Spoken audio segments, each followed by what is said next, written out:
Shalom Bapak Ibu, sahabat Galilea dan seluruh subscriber Galilea Network yang diberkati oleh Tuhan Yesus. Apa kabar hari ini? Saya berharap dan saya selalu berdoa supaya sahabat Galilea semuanya dalam keadaan yang baik-baik saja, roh jiwa terpelihara secara sempurna. Amin. Baik Bapak Ibu, kembali kita siapkan diri, kita bersaat teduh, kita akan membaca, mendengarkan, serta merenungkan firman Tuhan. Sebelum kita masuki dunia kerja kita hari ini, mari kita berdoa.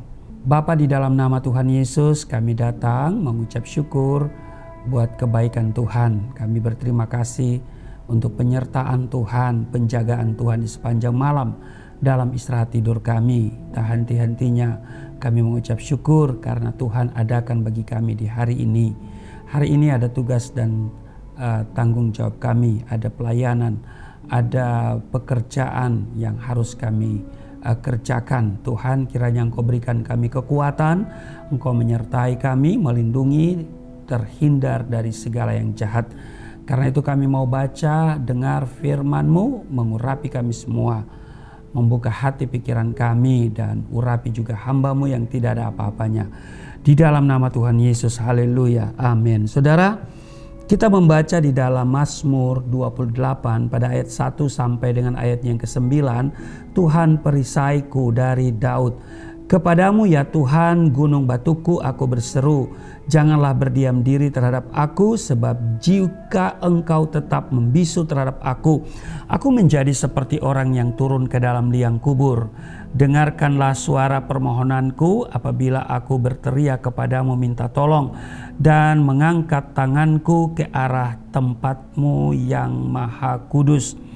Ayat 3, janganlah menyeret aku bersama-sama dengan orang fasik ataupun dengan orang yang melakukan kejahatan, yang ramah dengan teman-temannya tetapi yang hatinya penuh kejahatan. Ayat 4, ganjarilah mereka menurut perbuatan mereka dan menurut kelakuan mereka yang jahat. Ganjarilah mereka setimpal dengan perbuatan tangan mereka. Balaslah kepada mereka apa yang mereka lakukan. Ayat yang kelima, karena mereka tidak mengindahkan pekerjaan Tuhan dan perbuatan tangannya, ia akan menjatuhkan mereka dan tidak membangunkan mereka lagi. Ayat 6, terpujilah Tuhan karena ia telah mendengar suara permohonanku. Ayat 7, Tuhan adalah kekuatanku dan perisaiku.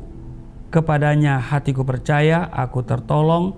Sebab itu beria-ria hatiku dan dengan nyanyianku aku bersyukur kepadanya. Ayat 8, Tuhan adalah kekuatan umatnya dan benteng keselamatan bagi orang yang diurapinya. Ayat 9, selamatkanlah kiranya umatmu dan berkatilah milikmu sendiri. Gembalakanlah mereka dan dukunglah mereka untuk selama-lamanya. Saudara, ayat 3 dikatakan begini, janganlah menyeret aku bersama-sama dengan orang fasik ataupun dengan orang yang melakukan kejahatan, yang ramah dengan teman-temannya tetapi yang hatinya penuh kejahatan. Saya pernah berjumpa atau berteman dengan orang yang dikatakan di sini ramah tetapi hatinya penuh kejahatan. Nah, jadi ramah tetapi hatinya jahat. Itu apa saudara ya? Ini orang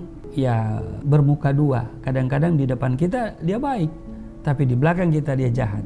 Atau ini orang yang hidup dalam kepura-puraan ya. Nah, Bapak Ibu, hidup dalam kepura-puraan sama artinya hidup dalam kemunafikan. Munafik berarti bermuka dua. Orang yang sedang memainkan peran ganda, itu tuh munafik. Orang yang perkataannya berbeda dengan isi hatinya. Atau orang yang perkataannya tidak sesuai dengan perbuatan yang sesungguhnya. Seperti lagu, lain di bibir, lain di hati. Saya pernah bertemu dengan orang seperti itu atau berteman, saudara. Ya, kita doa supaya kita tidak bertemu dengan orang seperti ini. Kalaupun kita Tuhan izinkan bertemu dengan orang seperti itu, kita doa supaya orang itu bertobat. Nah Bapak Ibu, dalam perjanjian baru, kata munafik diterjemahkan dari kata Yunani Hipokrites, yang berarti orang yang sedang memainkan peran di atas panggung. Orang yang sedang memainkan peran, ya, bisa di film, di sandiwara, ya kan, sinetron, itu disebut dengan hipokrites. Kalau kita di sini menyebut dia aktor, artis. Jadi hipokrites itu berarti orang yang sedang memainkan peran di atas panggung, bersandiwara, pemain drama. Bagi pemain drama atau sandiwara, karakter yang mereka lakoni di atas panggung belum tentu sama, bahkan bisa sangat bertolak belakang dengan karakter yang sesungguhnya atau perilaku orang itu dalam keseharian. Ada peran antagonis, ada peran apa lagi satu? Protagonis. Jadi saudaraku yang kekasih, orang yang sedang melakoni, ya kan, di atas panggung itu orang yang sedang main drama, bersandiwara, atau berpura-pura. Nah saudara ya, hidup dalam kepura-puraan inilah yang dilakukan oleh para ahli Taurat dan orang-orang Farisi. Kalau saudara baca di dalam Matius 23 ayat 1 sampai dengan ayatnya yang ke-26. Meskipun secara teori mereka sangat ahli dalam menguasai isi kitab suci atau Taurat, namun dalam prakteknya perbuatan mereka sama sekali tidak selaras dengan pengetahuan mereka tentang kebenaran. Jadi di satu sisi mereka hebat dalam soal meneliti Alkitab, membaca, menghafal, tapi hanya sekedar hafal, ya, hanya sekedar pengetahuan, perilaku hidup mereka tidak sesuai. Karena itu Tuhan mengecam keras orang-orang yang demikian. Di dalam Matius 23 ayat yang ketiga, sebab itu turutilah dan lakukanlah segala sesuatu yang mereka ajarkan kepadamu, tetapi janganlah kamu turuti perbuatan-perbuatan mereka, karena mereka mengajarkannya tetapi tidak melakukannya. Ini menjadi tamparan keras bagi semua orang percaya, terlebih-lebih kita yang sudah melayani pekerjaan Tuhan. Sebagai pelayan Tuhan, sudah semestinya kita hidup dalam kebenaran dan benar-benar menjadi pelaku firman Tuhan. Jangan sampai kita disebut sebagai orang-orang yang munafik melayani Tuhan, tapi hidup kita jauh menyimpang dari firman Tuhan. Ada banyak orang begitu. Dia mengajarkan yang baik, tapi dia tidak lakukan itu. Kadang pendeta hanya bagus di mimbar dan tidak bagus dalam kehidupan praktis. Kadang juga orang Kristen hanya bagus di lagu, tapi tidak bagus dalam kehidupan real. Saudara, Tuhan tidak mau kita menjadi orang munafik. Tuhan juga sama sekali tidak menilai kita berdasarkan penampilan luar dan perkataan-perkataan manis yang keluar dari mulut kita. Dia menyelidiki hati kita. Dia tahu sampai ke dalam hati kita. Dan segala sesuatu tidak ada yang tersembunyi di hadapan Tuhan. Sampai kedalaman hati kita dia tahu. Kedalaman pikiran kita dia tahu. Ibrani pasal 4 ayat 13. Tidak ada suatu makhluk pun yang tersembunyi di hadapannya, di hadapan Tuhan. Sebab segala sesuatu telanjang dan terbuka di depan mata Dia, yang kepadanya kita harus memberikan pertanggungan jawab. Karena itu jadilah orang percaya yang punya integritas dan takut akan Tuhan. Jangan penuh dengan kepura-puraan, jangan bermuka dua, jangan munafik. Kalau kita jadi pendeta, jangan pernah munafik. Jangan hanya bagus di mimbar. Saya mau bilang juga kepada orang Kristen, jangan hanya bagus di lagu. Lagunya bagus, suka-sukamu Tuhan, suka-sukamu Tuhan, tapi hidupmu suka-suka Tuhan apa suka-sukamu engkau sendiri? Ku telah mati dan tinggalkan cara hidupku yang lama.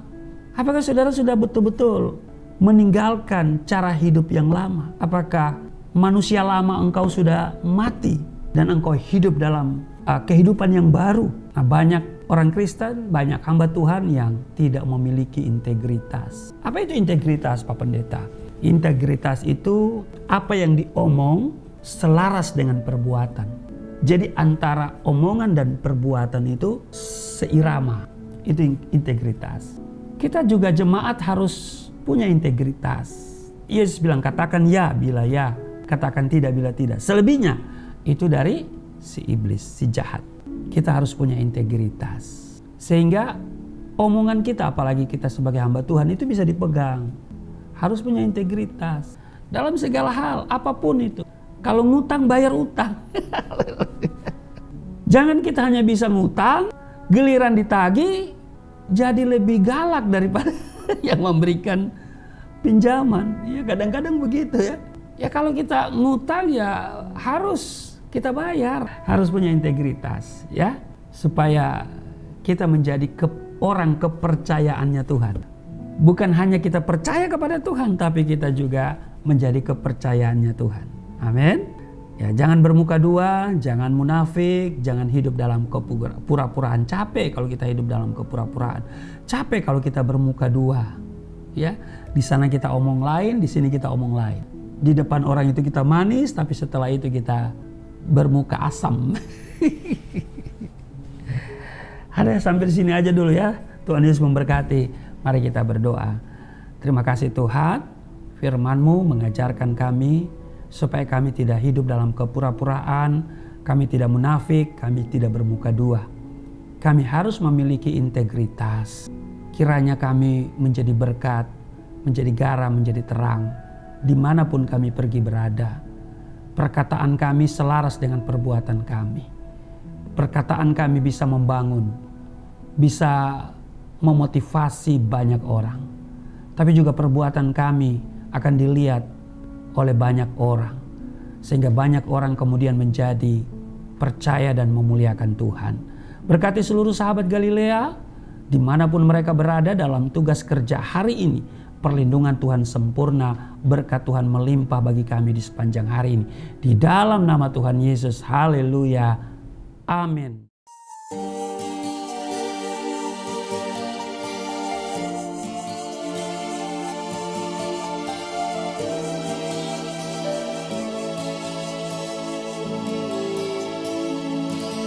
Bapa kami yang di surga, dimuliakanlah nama-Mu. Datanglah kerajaan, jadilah kehendak-Mu di bumi seperti di surga.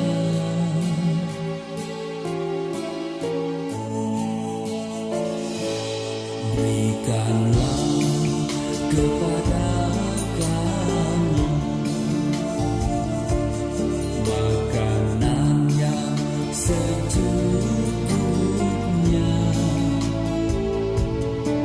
Ampunilah dosa kami seperti kami